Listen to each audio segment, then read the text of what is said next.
Welcome back to today's video. As you can see, we are not at Thuya Hill today. We are at a very special place. I'm here with my family in the Midwest, and I am here with a special guest. I'm here with my sister, who I'm honored to have with us on today's episode because she is going to be sharing with us a lot of her cooking expertise. All that I have learned cooking-wise, I can honestly say, besides my mom, came from her. So I wanted to have her on today to kind of share some of her expertise in the kitchen. I do have some questions for you today because I think what you know and what you've learned could really help a lot of people. I'm curious, after going to culinary school, did you feel like your cooking philosophy changed entirely from going to school, or were the things you learned there things you kind of already knew?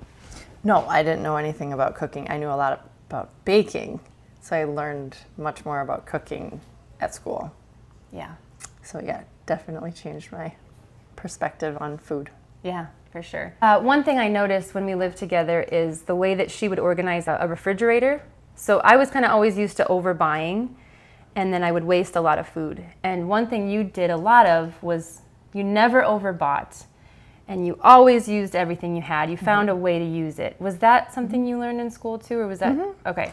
Yeah, I think the idea of wasting food in a kitchen is just the worst evil. So you always want to make use of everything, like top to bottom.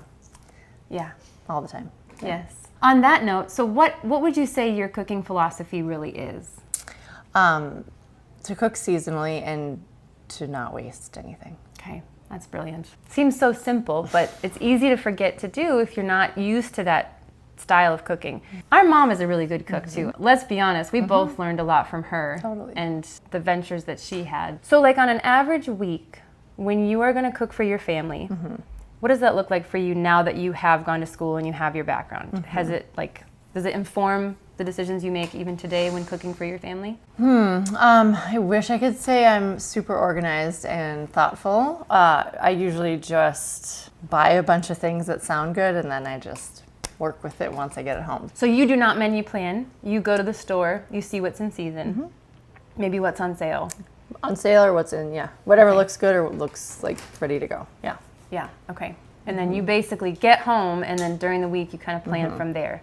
And sometimes I even think I have a plan and I end up not following said plan. So it just, I kind of just cook on my feet. I love that. I guess I'm curious, when you were in school, what was one of the major takeaways? It could be a funny moment, it could be like a life-changing moment. And then we're going to talk about who she was able to work with, which is really cool. I'd love to hear about that experience as well, and kind of the same question. What was one takeaway from that time?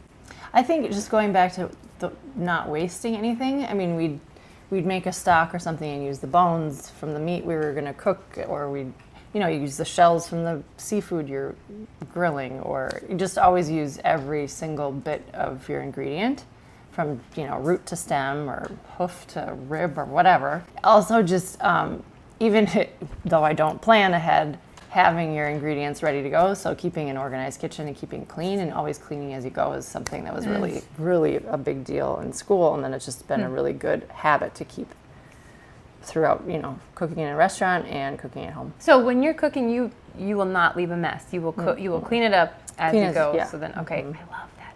I do that too, and I was like, someone recently said, how do you keep a kitchen, while you're cooking, how do you keep it clean? And I was like, maybe I saw you do it, maybe I saw our mom do it, I don't know. But that was instilled in you in culinary That's school. a very big rule, and I think a lot of people aren't used to cooking that way. A lot of people in restaurants have the luxury of just tossing the dishes over to the dishwasher, but when you're in school, you have to clean your own things, so you get used to keeping things orderly and, cleaning as you go. Yeah, that makes sense. Let's backtrack. So when you got out of school, can you tell us a little bit about what that looked like? You graduated from culinary school successfully, and then what happened?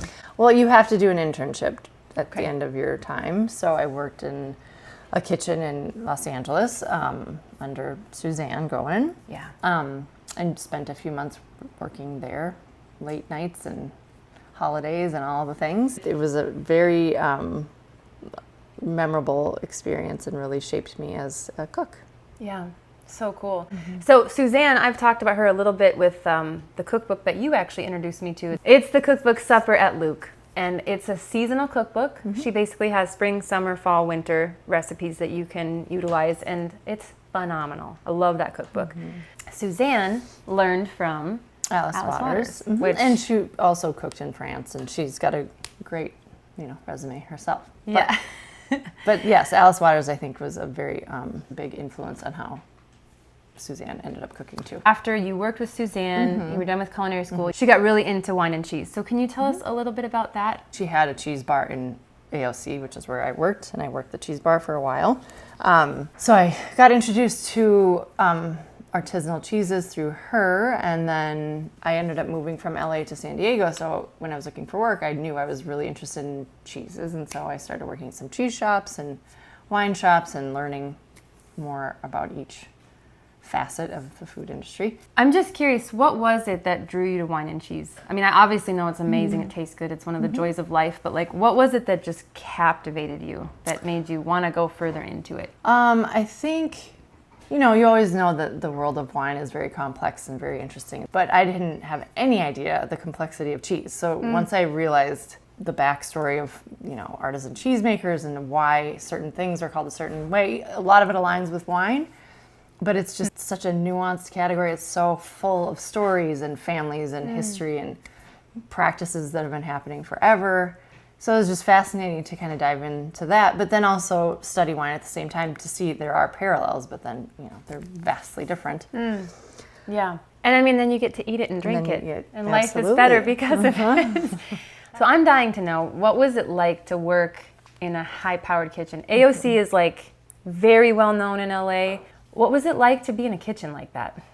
Well, I had never really, other than a handful of restaurants throughout culinary school, I hadn't really worked in a full-blown fine dining, upscale restaurant. So it was a culture shock, I guess. I don't know. It was very intense.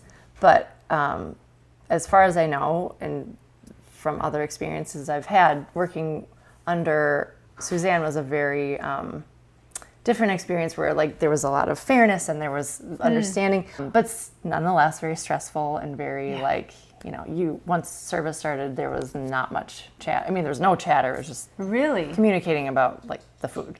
So that, it was really. But you loved it. I did, but it was hard. Yeah. Okay. But having knowing you're serving celebrities and celebrity chefs, there's a lot of pressure and just, it was exciting, but a little stressful. It was just a lot of energy. Oh, I could see you being, so she is precise. This girl, everything she does is excellent. I mean, it's no joke. So I could see you doing so well and having, just people really appreciate your attention to detail, your precision in a place like that. You can't slack off. No, you have to take it seriously. Yeah, I'm sure. Wow, that's so cool. Well, I am so thankful that we get to do this today. I'm so glad to be home with you and to visit and learn from you. Every time I'm with her, I learn something. I'm very thankful for your attention to detail and your skill in this area. Thank you. Yes.